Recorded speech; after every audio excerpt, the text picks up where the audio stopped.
నమస్తే welcome to right angle. Royal Challengers Bengaluru IPL title గెలుచుకున్న తర్వాత ఒక పెద్ద ఎత్తున ఒక సంబరాల్ని చేసుకోవడం కోసం చిన్నస్వామి స్టేడియంకి చాలామంది అభిమానులు రావడము, దాంట్లో తొక్కిసలాటలో 11 మంది మరణించడము, 75 మంది గాయపడడము మనకు తెలిసిందే. జూన్ 4వ తేదీన ఐపీఎల్ ఫైనల్ మ్యాచ్లో గెలిచిన తర్వాత జూన్ 5వ తేదీన ఈ కార్యక్రమానికి పూనుకున్న నేపథ్యంలో అక్కడ విపరీతమైనటువంటి తొక్కిసలాట జరిగింది. అదే పరిస్థితి ఈవెన్ హైదరాబాద్లో కూడా చాలా వరకు ప్రజలు రోడ్ల మీదకి రావడము అండ్ అభిమానులు కోలాహలంతో సంబరాలు చేసుకునే ప్రయత్నం చేయడము, తద్వారా చాలా మందికి ఇబ్బందులు కలిగిన సంఘటనలు ఉన్నాయి. వాటికి సంబంధించి మనం మాట్లాడదాం. బట్ ఈ ఆర్సీబీ ఫైనల్ మ్యాచ్ గెలిచిన ఆనందాన్ని ఎంతో కాలం మిగిల్చే విధంగా లేని పరిస్థితులు ప్రస్తుతం కనబడుతూ ఉన్నాయి. అండ్ ఆర్సీబీని 2026లో ఐపీఎల్ నుంచి బ్యాన్ చేసేదానికి ఆల్మోస్ట్ బీసీసీఐ ప్రయత్నాలు చేస్తోందా అనే సందేహాలతో కూడినటువంటి వార్తా కథనాలు విపరీతంగా వస్తున్నాయి. ఎకనామిక్ టైమ్స్లో ఒక వార్త వచ్చింది. RCB banned from IPL 2026, Bengaluru stampede at Chinnaswamy stadium sparks speculation అని వార్త రాశారు. అండ్ నిజానికి ఇది స్పెక్యులేషనేనా కాదా అనే అంశానికి సంబంధించిన చర్చ కూడా ఉంది. బీసీసీఐకి సంబంధించినటువంటి సెక్రటరీ దేవజిత్ సైకియా ఒక స్టేట్మెంట్ ఇచ్చారు. క్రిక్ బజ్కి ఇచ్చినటువంటి స్టేట్మెంట్ ఇది. It was unfortunate incident. At some stage BCCI will have to do something. We cannot be silent spectator. It was private affair of RCB, but we at the BCCI are responsible for cricket in India. భారతదేశంలో క్రికెట్కి responsibility BCCI తీసుకోవాల్సి ఉంది. And మనం ఈ వ్యవహారాన్ని సైలెంట్గా వీక్షిస్తే సరిపోదు, ఏదో చర్యలు తీసుకోవాలి అనే సంకేతాలను ఇస్తూ బీసీసీఐ సెక్రటరీ దేవజిత్ సైకియా ఒక స్టేట్మెంట్ ఇచ్చారు. అండ్ ఈ నేపథ్యంలోనే ఆర్సీబీని బ్యాన్ చేయాలనేటువంటి అంశానికి సంబంధించినటువంటి చర్చ కూడా నడుస్తోంది. నిజానికి ఆర్సీబీ పాత్ర ఎంత, గవర్నమెంట్ పాత్ర ఎంత, పోలీసుల పాత్ర ఎంత, ఈ తొక్కిసలాటలో నిజానికి అభిమానుల పాత్ర కూడా ఉంది. దాని గురించి కూడా మనం మాట్లాడాలి. ఈ డీటెయిల్స్లోకి వెళతాను. అంతకంటే ముందు రైట్ యాంగిల్ నిజానికి నేను ఐపీఎల్కి సంబంధించినటువంటి ఈ ఫైనల్ మ్యాచ్ అయిన తర్వాత స్టాంపేడ్ గురించి చేద్దాం అనుకున్నాము. కానీ ఆ స్టాంపేడ్ జరిగిన తర్వాత అనేక విచారణలు జరుగుతూ ఉన్నాయి. జ్యుడిషియల్ కమిషన్ని ప్రభుత్వం నియమించింది. అండ్ ప్రభుత్వం కొంతమంది ఐపీఎస్లని కూడా ఈ అంశానికి సంబంధించి పోలీసు ఉన్నతాధికారులపైన కూడా సస్పెన్షన్ వేటు వేసింది. అండ్ ఇంకా చెప్పాలంటే చిన్నస్వామి స్టేడియంని వేరే ప్రాంతానికి అవుట్స్కట్స్కి మార్చాలన్న ఒక ఆలోచన కూడా చేస్తున్నట్టుగా తెలుస్తోంది. చాలా వరకు ఏవో చర్యలు తీసుకుంటున్నట్టుగా కనబడుతోంది. కానీ దీంట్లో కీలకమైన రోల్, కీలకమైన బాధ్యత ప్రభుత్వానిదేననే విషయం కూడా ఇప్పుడు తేటతెల్లమవుతోంది. సో అందులో గవర్నర్ కార్యాలయం రాజ్భవన్ నుండి, కర్ణాటక రాజ్భవన్ నుంచి ఒక స్టేట్మెంట్ వచ్చింది. నిజానికి సిద్ధరామయ్య, కర్ణాటక ముఖ్యమంత్రి సిద్ధరామయ్య ఈ స్టాంపేడ్ జరిగిన తర్వాత నిర్వహించినటువంటి ఒక ప్రెస్ మీట్లో మేము జ్యుడిషియల్ కమిషన్ వేశాము, ఎంక్వైరీ ఆదేశించాము, అండ్ దీనికి బాధ్యత వహిస్తున్నటువంటి పోలీసు ఉన్నతాధికారులపైన వేటు వేశాము. అందులో ఆల్మోస్ట్ ఏడీజీపీ ర్యాంక్ ఆఫీసర్ అయినటువంటి, అంటే మరికొన్ని రోజుల్లో డీజీపీ కావాల్సినటువంటి ఒక పోలీసు ఉన్నతాధికారి అయినటువంటి దయానంద్ గారిని సస్పెండ్ చేశారు. అండ్ మరొక వైపు ఏసీపీ వికాస్ కుమార్ని సస్పెండ్ చేశారు. డీసీపీగా ఉన్నటువంటి హెచ్టీ శేఖర్ని సస్పెండ్ చేశారు. అండ్ ఏసీపీ బాలకృష్ణని సస్పెండ్ చేశారు. అండ్ ఆ విభాగాల్లో ముఖ్యంగా పోలీస్ స్టేషన్ పరిధిలో ఉన్నటువంటి చిన్నస్వామి స్టేడియం పరిధిలో ఉన్నటువంటి ఇన్స్పెక్టర్ గిరీష్ని కూడా సస్పెండ్ చేశారు. ఇంతమంది పోలీసు ఉన్నతాధికారులపైన సస్పెన్షన్ వేటు వేశారు. కొంతమంది ఈవెంట్ మేనేజ్మెంట్కి సంబంధించి ఈ ఆర్సీబీకి ఈవెంట్ మేనేజర్స్గా ఉన్నటువంటి వ్యక్తులపైన కూడా వేటు వేశారు, వాళ్ళని అరెస్ట్ చేశారు. అండ్ అంతేకాదు ఆర్సీబీ మేనేజ్మెంట్ చెందినటువంటి ఒకరిద్దరిని కూడా అరెస్ట్ చేయడం జరిగింది. అటు కర్ణాటక క్రికెట్ బోర్డుకి సంబంధించినటువంటి సెక్రటరీ, ట్రెజరర్లు ఇద్దరు కూడా రాజీనామా చేశారు. ఇవన్నీ జరుగుతున్నాయి. కానీ నిజానికి ప్రభుత్వ పాత్ర గురించే ఈరోజు చర్చ అంతా కూడా మొదలైంది. అటు ఆర్సీబీ పైన లేదా ఆర్సీబీలోని ప్లేయర్లు లేకపోతే ఆర్సీబీకి సంబంధించిన మేనేజ్మెంట్ కీలకమైన వ్యక్తులపైన వేటు వేయకుండా కొంతమందిని స్కేప్ గోట్స్ని, కేవలం ఈ అంశానికి సంబంధించి కొంతమందిని మాత్రమే పోలీసు అధికారులని బ్లేమ్ చేయడమో లేకపోతే కొంతమంది పైన వేటు వేసి వాళ్ళని అరెస్ట్ చేసి నిజానికి చేతులు దులుపుకున్నారా అనే ఒక ప్రశ్నలు కూడా వస్తున్నాయి. ఎందుకంటే నిజానికి సిద్ధరామయ్య ప్రెస్ మీట్లో చెప్పిన విషయం ఏంటంటే ఆర్సీబీ కార్యక్రమానికి పిలుపునిచ్చిన నేపథ్యంలో ఇది ఆర్సీబీకి సంబంధించిన ప్రైవేట్ ఈవెంట్ అని, లేకపోతే నిజానికి గవర్నర్ని వాళ్ళు ఇన్వైట్ చేశారు. అండ్ కర్ణాటక క్రికెట్ బోర్డు వాళ్ళు గవర్నర్ని ఇన్వైట్ చేశారు ఫెలిసిటేషన్ కోసం, ఈ ప్లేయర్లను అభినందించడం కోసమని. ఆ ప్రోగ్రామ్ని మేము విధాన సౌధాలో నిర్వహించాలనుకున్నాం కానీ అసలు మాకు దీనికి ఏం సంబంధం లేదు, ఇది గవర్నమెంట్ ఈవెంట్ ఏమాత్రం కాదు, ఇది పోలీసులను అడిగితే పోలీసులే అన్ని ఏర్పాట్లు చేశామని చెప్పారు అండ్ క్రికెట్ బోర్డుకు సంబంధించి కూడా అన్ని ఏర్పాట్లు అయ్యాయని చెప్పడంతో మేము ఒప్పుకున్నాను అని సిద్ధరామయ్య చేతులు దులుపుకున్నారు. నిజానికి ఇప్పుడు గవర్నర్ కార్యాలయం నుంచి, రాజ్భవన్ నుంచి ఒక స్టేట్మెంట్ వచ్చింది.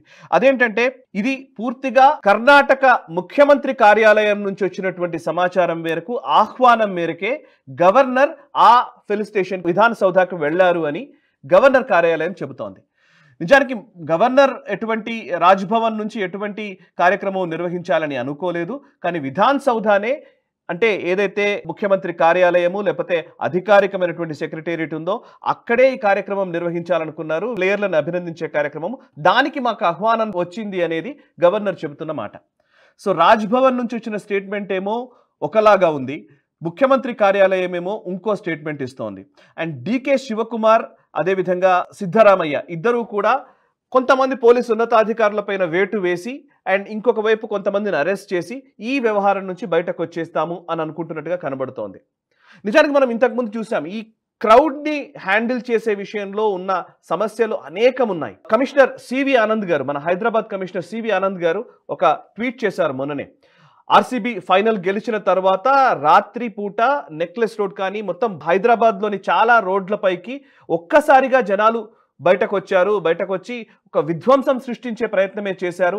అండ్ రకరకాలుగా చెప్పాలంటే రోడ్లను బ్లాక్ చేయడము, వాళ్ళ నినాదాలతో హోరెత్తించడము ఒక్కసారిగా వచ్చిన నేపథ్యంలో వీళ్ళందరినీ కంట్రోల్ చెయ్యలేని పరిస్థితి పోలీసులకు ఉంటుంది అనేది సివి ఆనంద్ గారు చెప్పిన మాట. అంతేకాదు, ఇదేదో ఇండియా పాకిస్తాన్ మ్యాచో లేకపోతే భారతదేశము ఇంకో దేశం పైన విజయం సాధించినటువంటి ఏ వరల్డ్ కప్లోనో లేకపోతే ఏ ట్రోఫీనో గెలుచుకున్న సందర్భంలో ఒక దేశభక్తితో బయటకు జనాలు రావడం అనేది ఉంటుంది. కానీ ఒక ఫ్రాంచైజీ ఐపీఎల్ మ్యాచ్లో ఒక ఫ్రాంచైజీ విజయం సాధిస్తే ఇంతలా వేలం వెర్రితో ఎందుకు జనాలు బయటకు వస్తున్నారనేది సివి ఆనంద్ గారు చెప్పిన మాట. అండ్ అంతేకాదు, నిజానికి వాళ్ళందరూ బయటకు వచ్చిన నేపథ్యంలో ఒక బాధ్యతాయుతంగా ఉండడం పక్కన పెడితే, ఒక నిజానికి మళ్ళీ ఇక్కడ కూడా హైదరాబాద్లో కూడా కొంతమంది చనిపోయే అవకాశం, అట్లాంటి ప్రమాదం సంభవిస్తే ఎవరిది బాధ్యత అనేది కమిషనర్ గారు చెప్పిన మాట. నిజానికి ఖచ్చితంగా కమిషనర్ గారు చెప్పిన మాటని 100కి 100 పాళ్ళు మనం అంగీకరించాలి. పోలీసుల చేతిలో ఏం మంత్రదండం లేదు, సడన్ గా ఏదో జరిగితే వెంటనే వచ్చేసి వాళ్ళు ఏదో కాపాడలేదు అనడానికి. నిజానికి ఇప్పుడు ఈ స్టాంపేడ్ జరిగిన దానికి పోలీసుల పాత్ర కంటే కూడా ప్రభుత్వ పాత్రే ఎక్కువగా ఉందనేది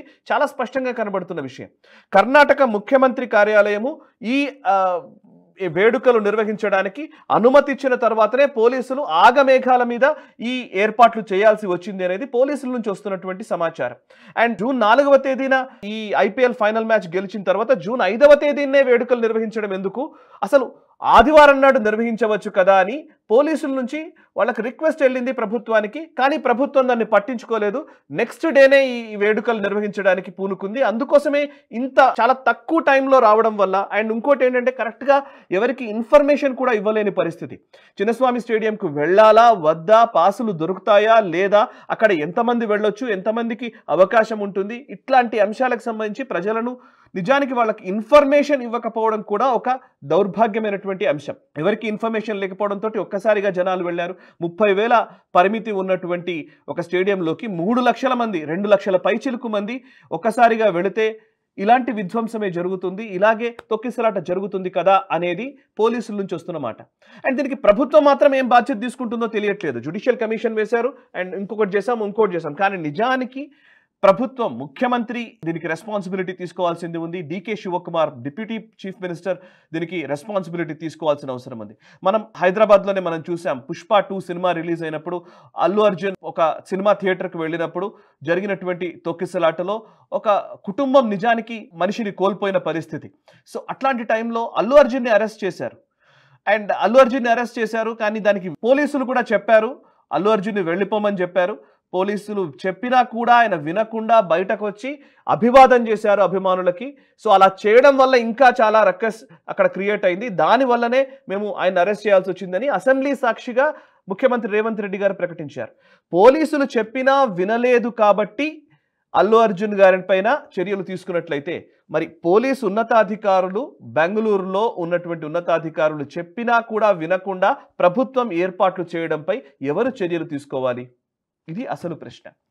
సో ఈవెన్ ఆర్సీబీకి సంబంధించి ఎవరైతే ఈవెంట్ మేనేజర్గా ఉన్నారో ఆయన్ని అరెస్ట్ చేసినప్పుడు ఆయన ఇప్పుడు వాళ్ళ కోర్టుకు చెప్పిన మాట ఏంటంటే, నిజానికి ఈవెంట్ మేనేజ్మెంట్కి సంబంధించినటువంటి వ్యక్తులను మమ్మల్ని స్కేప్ గోట్స్ని చేస్తున్నారు, అసలు ఎంక్వైరీయే జరగకుండా మా పాత్ర ఉందో లేదో తెలియకుండా మమ్మల్ని ఎందుకు అరెస్ట్ చేశారు, కేవలం సీఎం కార్యాలయం నుంచి ఆదేశాల మేరకే మమ్మల్ని అరెస్ట్ చేశారు అనేది వాళ్ళు కోర్టులో వినిపిస్తున్నటువంటి వాదన. ఏది ఏమైనా ఇందులో అందరి బాధ్యత ఉంది.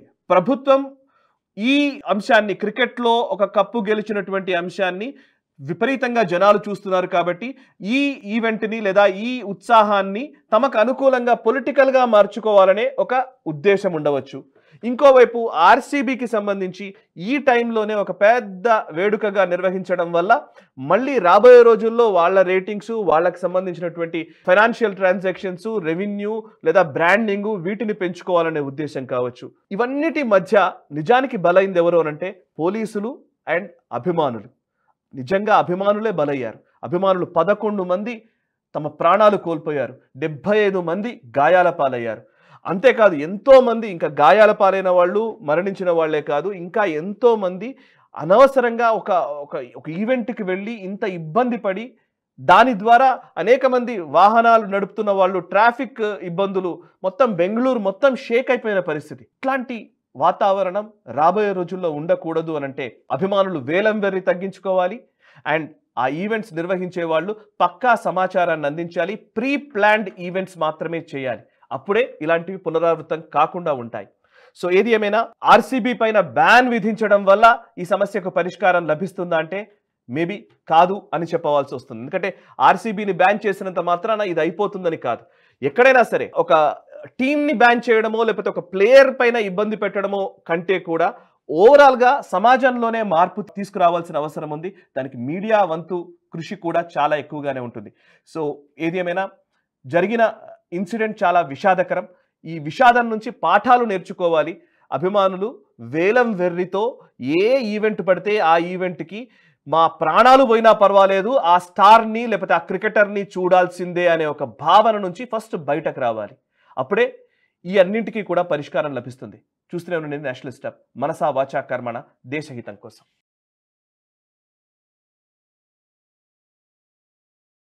ఈ వీడియో మీకు నచ్చినట్టయితే లైక్ చేయండి, 10 మందికి షేర్ చేయండి. అలాగే కామెంట్ల రూపంలో మీ అభిప్రాయాలను మాతో పంచుకోండి. Nationalist hub group of channels ను సబ్స్క్రైబ్ చేసుకుని తెలుగునాట జాతీయవాద జర్నలిజాన్ని ప్రోత్సహించండి. ఈ వీడియో కింద ఉన్న బెల్ ఐకాన్ పై క్లిక్ చేయడం మర్చిపోవద్దు.